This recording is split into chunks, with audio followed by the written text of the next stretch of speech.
no namoro, ele falou assim, ó, a partir de agora a renda que entrar é nosso. Eu falei, hã?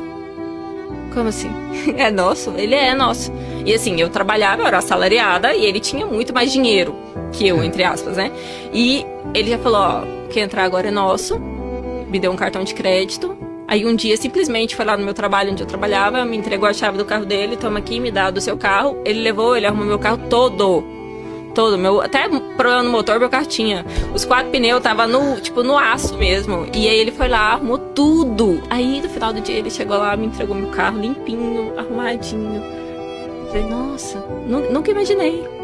Caraca. Entendeu? O ponto em que as mulheres, elas aceitam porque elas não conhecem. Não tem como eu falar que eu não mereço, que eu não conheço uma coisa, que eu não, como é que é? Que eu não gosto de uma coisa que eu não conheço, que ela nunca viveu. Entendeu? Então tá faltando homens viris e mulheres femininas.